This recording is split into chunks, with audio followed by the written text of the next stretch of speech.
भवानी धाम की जय।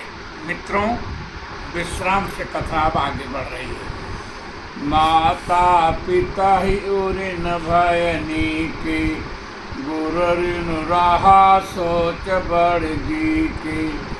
सो जन हमरे माथे काढ़ा, दिन चली गए ब्याज बड़ बाढ़ा।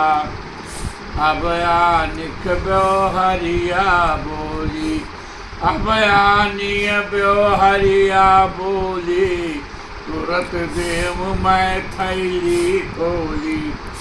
सहस्रबाहु द्वारा जमदग्नि का वध करने पर जब रेणुका जी ने अपनी छाती 21 बार पीट पीट कर रोई, तो अपनी माँ के दुख से व्यथित परशुराम जी ने 21 बार अहिए वंशी क्षत्रियों का विनाश किया।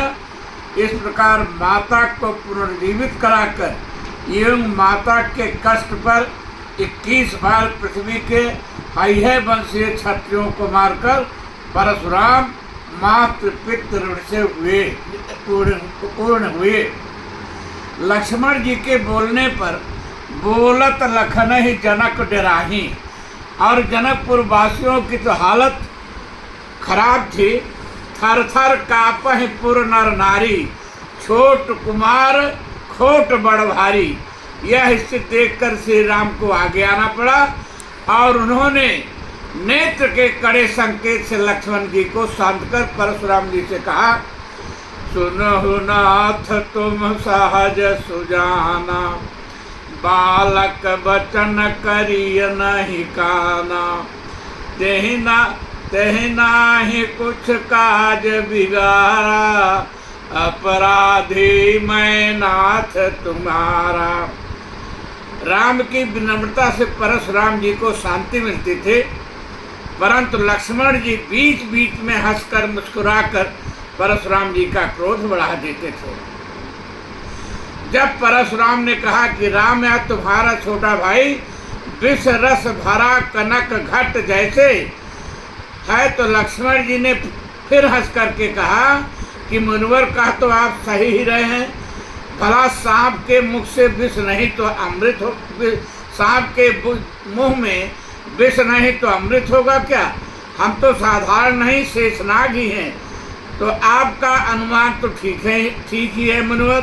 अंत में श्री राम के गूढ़ वचनों से कि जो हम निदरहि विप्रवधि, सत्य सुनहु भृगुनाथ।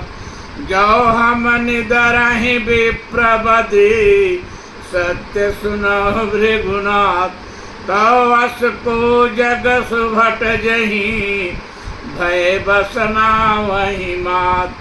विप्रवंश कैस प्रभुताई, अभय होई जो तुम्हें डराई। श्री राम के इन शब्दों से परशुराम के ज्ञान चक्षु खुल गए और उन्होंने परीक्षार्थ अपने हाथ में ग्रहण किए हुए धनुष को श्री राम को देकर खींचने को कहा, परंतु वह धनुष जब स्वयं ही श्री राम के पास चला गया, तब आश्चर्यचकित हुए परशुराम जी।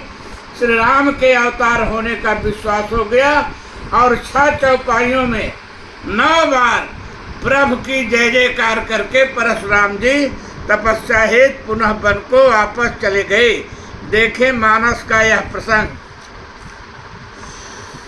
सुन मृदु गूढ़ बचन रघुपति के, उघरे पटल पर सुधर मति के। राम राम रमापति कर धन ले हो, खैचहु मिटहि मोर संदेहो।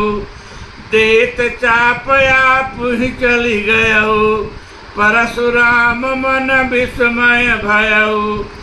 जाना राम प्रभाव तब, पुलक प्रफुल्लित गात।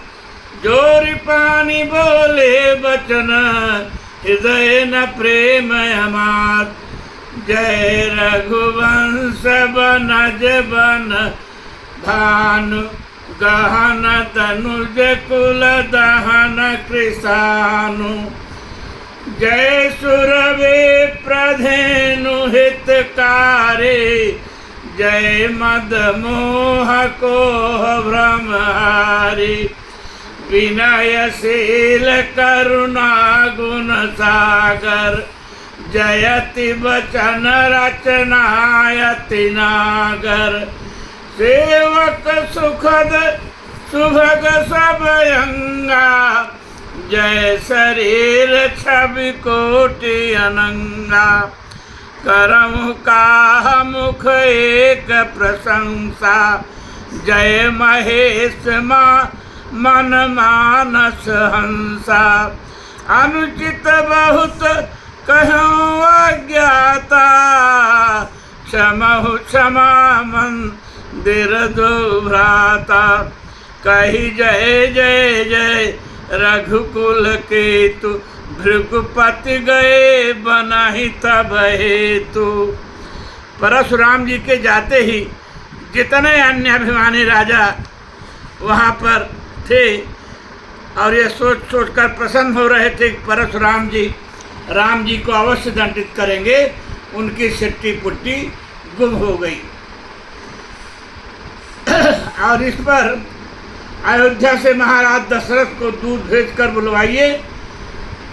दूत ही धनु दूत टूटत ही धनु भयव विवाहो, सुर नर नाग मुदित सब काहो, तदप जाई तुम करहु यथा वंश व्यवहार, बूझ विप्रकुल वृद्ध गुर, वेद विदित आचार, दूत अवधपुर पठवहु जाई, आनहि निप दशरथ ही बुलाई। जनकपुर के दूतों ने अयोध्या पहुंचकर दशरथ जी को यह समाचार बताया।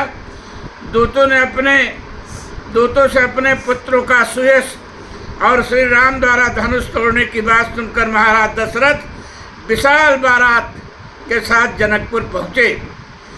जनक जी ने अत्यंत सुंदर व्यवस्था बारात के लिए किया था, यहाँ तक कि उस व्यवस्था को देखकर कुबेर भी लज्जित हो जाएं। देखी धन दुधन मद परिहरहि, फिर भी माँ जानकी ने अपने प्रभु की ओर से अपने ससुराल पक्ष से आए हुए बारातियों का स्वागत स्वयं भी करने की योजना बनाई और अपनी सिद्धियों को बुलाकर महाराज दशरथ व बारातियों की ऐसी सेवा कराई कि बाराती धन्य हो गए। जानिए सिय बारात पुर आई, कछु निज महिमा प्रगट जनाए, हृदय सुमिर सब सिद्धि बुलाए, भूप पहु नहीं करन पठाए, सिद्धि सब सियाय सुकनि, गई जहाँ जनवास, लिए संपदा सकल सुख, सुरपुर भोग विलास, निज निज बास बिलोक बाराती, सुर सुख सकल सुलभ सब भांति, विभव भेद कछु को न जाना, सकल जनक कर करहि बखाना, सिय महिमा रघुनायक जानि, हर से हृदय हेतु पहचानी। ओम भवानी धाम की जय। बस अब कथा यहीं विश्राम लेगी।